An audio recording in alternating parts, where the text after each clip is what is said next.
welcome back to my channel, or welcome if you're new here. Today I thought it would be fun to go through some of my lowest rated movies on Letterboxd, or I should say my lowest rated horror movies on Letterboxd. I've been using that app for probably the past year now, and so I have a pretty good amount of movies on there. All of the movies that I've watched, I've been pretty good about recording them in my diary and giving them a 5-star rating or a rating out of 5.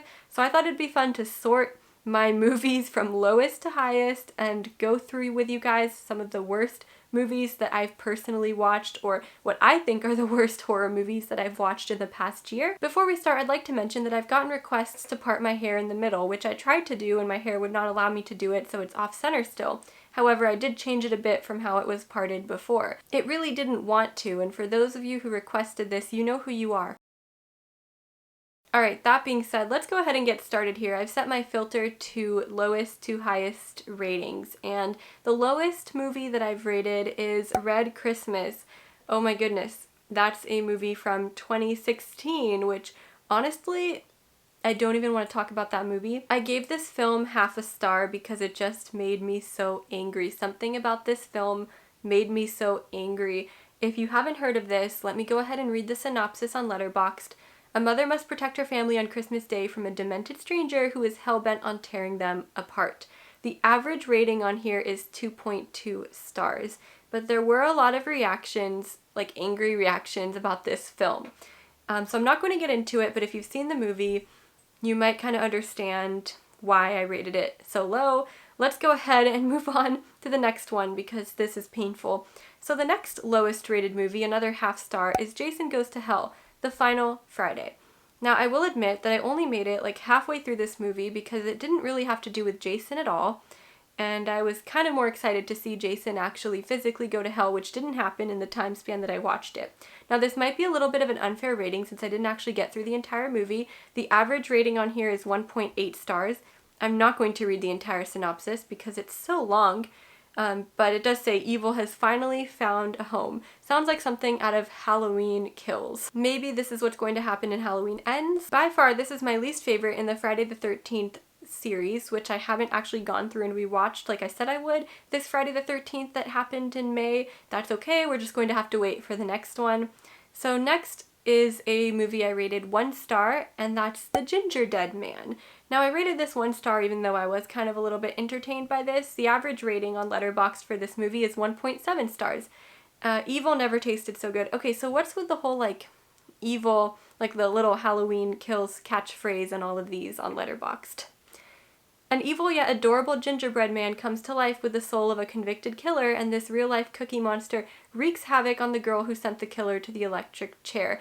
I was mostly disappointed that we didn't see more action or more happening due to the low budget and how the scenes of the Ginger Dead Man were obviously filmed all at once and don't have the other characters in them, so that was a little bit disappointing. The actual characters themselves were kind of entertaining, mildly entertaining, but overall I wasn't satisfied enough with this movie to give it a higher rating, although I did find it pretty funny at times. The next lowest is another 1 star, I guess it's on the same level here, Freddy's Dead: The Final Nightmare, which came out in 1991, and boy was I disappointed. I really like the Nightmare on Elm Street franchise. It's a fun one to watch, but it really starts to get bad. It starts to get bad around Dream Childish, and this one, by the time they get to the final nightmare, it's just pretty bad, I'd have to say.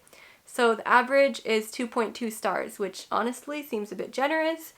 And should I even read the synopsis? You guys know what it is. It's Nightmare on Elm Street. Well, the whole angle might be off now because the camera battery died and I had to take the whole thing down and switch it. I'm not going to talk anymore about Freddy's Dead because I do have a video ranking the entire Nightmare on Elm Street franchise, which I will try to link down below in the description if I remember to, but I don't have a whole bunch of videos on this channel, so it won't be very hard for you to find if you want to watch that. So next, we've got another, well, this is a 1.5 star. Oh wow, I gave this one 1.5. Hobgoblins. Hobgoblins. I should have given this 1. Why did I give this 1.5? Why would I put this above Freddy's Dead? I might have to reevaluate my rating there. Now this one I do have to read the synopsis for you guys. This is a 1988 movie, by the way. Be careful what you wish for, you just might get it. A group of hobgoblins who allow you to live out your fantasies but kill you in the process escape from a studio vault, and a security guard and his friends must stop them before dawn.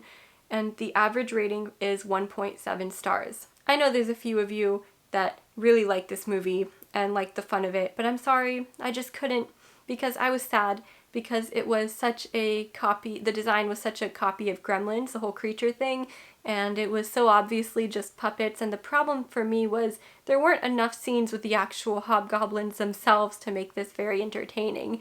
I don't really have much else to say about this movie. If you haven't heard of it before, well, there's probably a good reason for that. The movie is the definition of like 80s schlock. I don't know how to describe it. It's so strange. It's like some kind of weird fever dream, but I know that some of you guys enjoy this, so I know you're going to be disappointed by my very low rating of this movie. Alright, so the next one I've got is Silent Night, Deadly Night 3, Better Watch Out, which I rated 1.5 stars.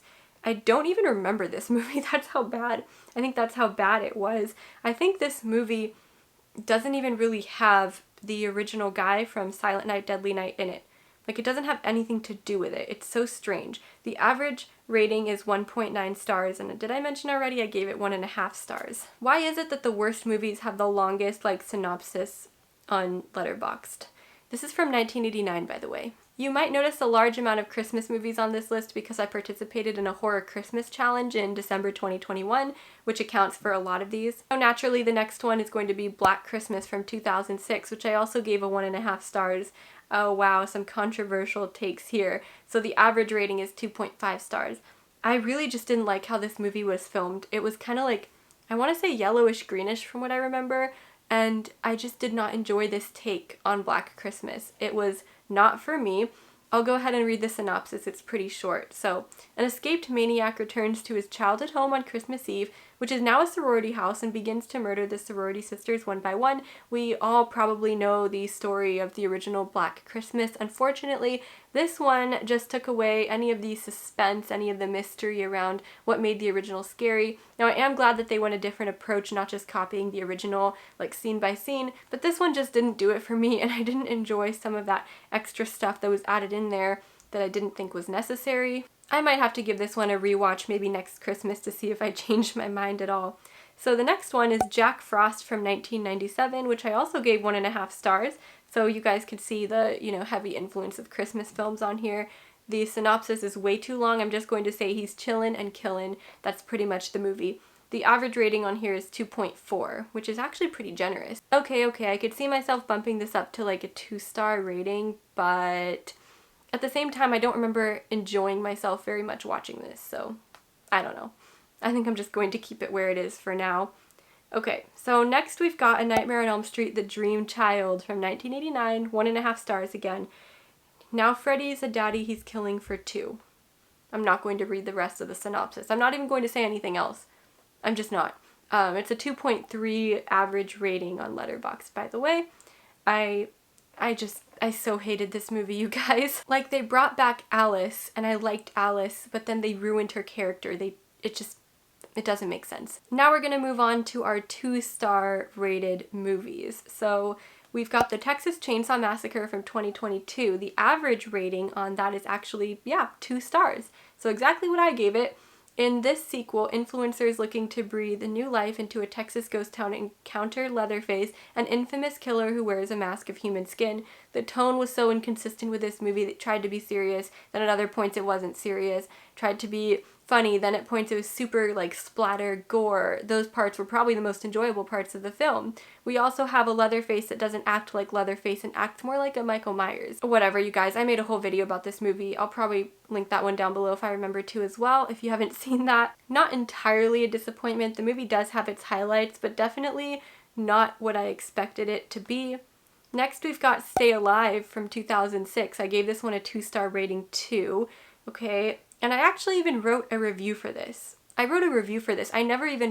you guys see that? I never even write reviews. So here's what I wrote. Probably the most 2006 thing I've ever seen in my life. The dialogue is whack, characters aren't likable, but the funniest characters are unfortunately slain too early on in the film. There was a missed opportunity to have some really cool deaths, which I later found out were cut out. So that's probably why. But unfortunately, we aren't shown much. For whatever reason, lots of recognizable actors are in this film. Yeah, I found that pretty funny. Hey, I got 2 likes on that rating. That's pretty funny. Okay, so Stay Alive is kind of like one of those cult classic movies, so I might get some hate for that. The average rating is 2.2 stars, a little bit higher than what I rated it. And I'm not going to read the entire synopsis, but basically you die in the game, you die for real. The movie is super dated, the graphics don't hold up very well. Neither do the characters, if I'm being honest. It's very 2006. You can tell it's made in 2006. And I was kind of disappointed, and I kind of wished I never rewatched this, because I remember watching this movie when I was way younger, kind of as a kid, and thinking it was good and scary. Of course, when you're a kid, all the movies are scary. And so then I went back and watched it again, saw it for what it really was, and it ruined and tainted my memory of it. Next, we've got Silent Night, Deadly Night Part 2, which I gave a 2-star rating. Okay, I was going to give it a 1-star rating, but that extra star is just because of the garbage day sequence. It took so long for this movie to get past the coverage of what happened in the first movie, all the flashbacks and recaps, and actually get to the point of what was going to happen. And the acting is just nightmarish. The average rating is 2.4, and I think that's pretty generous. The nightmare is about to begin again. I'm not going to read the rest of the synopsis. If you haven't seen this movie, watch it, but skip ahead like 40 minutes, or just don't watch the first one and just watch this one. It recaps the entire first one in the first like 45 minutes of the movie. Next, we've got A Nightmare on Elm Street 4, The Dream Master, which I also gave a 2-star rating, and this came out in 1988. Okay, so this one, why did I give this one a 2-star rating? I feel like it deserved more like a 2.5, but I think I was just getting tired of watching A Nightmare on Elm Street movies. I was just over it. So I think this one actually deserves a little bit higher than what I gave it. The average rating is actually a 2.8. So I'm going to go ahead and just read the synopsis here, because I've mentioned a few Nightmare on Elm Street movies and it's getting confusing. So, Dream Demon Freddy Krueger is resurrected from his apparent demise and rapidly tracks down and kills the remainder of the Elm Street kids. However, Kristen, who can draw others into her dreams, wills her special ability to her friend Alice. Alice, who they ruined then in The Dream Child. Alice soon realizes that Freddy is taking advantage of that unknown power to pull a new group of children into his foul domain. Yeah, I don't know, I think I was just being a bit bitter with my 2-star rating, and it might have deserved a 2.5. Okay, we've got one more 2-star rating, and then we move into 2.5s, which I'm not going to cover in this video because 2.5 is like average, so it's not terrible. I mean, it's not good either. The last 2-star rating I gave was to Friday the 13th, 2009, so that was the remake. The average rating on Letterboxd is 2.5 stars. I know this worked for some people, but I'm not really into the early 2000s aesthetic, and so movies that have that nostalgia don't really appeal to me too much. In fact, I prefer movies from the 2000s that don't feel like they're from the 2000s, if that makes sense. Welcome to Crystal Lake. A group of young adults visited a boarded-up campsite named Crystal Lake, where they soon encounter the mysterious Jason Voorhees and his deadly intentions. So, I think this might have deserved a 2.5 if I'm being honest. Some of these might need revisiting, but when I first watched it, I gave it 2 stars. I don't really like any of the Friday the 13th movies all that much. I don't find any of them particularly entertaining, and this one was okay. At least they tried to have a plot in it, you know, but it's still a Friday the 13th movie, and at the end of the day, I didn't really enjoy it very much, and I didn't like the early 2000s vibe to it either. Some hot takes here. Definitely some hot takes here. I think we're going to have to end it there because I have a whole bunch of 2.5-star ratings. Well, not that many, about, well, like 6, 7, 8 movies, and I don't want to include those here. So I think I'm going to end that because the video is getting pretty long. So those are my worst rated movies so far on Letterboxd. Which ones of those do you disagree with? Probably a lot of them. It might be fun for me to do a highest rated Letterboxd video in the future. Let me know if you guys want that or if you'd be interested in that. And thanks so much for watching today's video. Don't forget to subscribe to the channel if you would like to, if you want to see more content from me. I don't have a whole lot of videos up on here. This is my second channel, but I'm going to try to post more. And if I see more people are enjoying this content, watching the videos, liking, commenting, then I will put more time aside to make more videos. Okay, thanks again so much for watching, and I'll see you in the next video. Bye!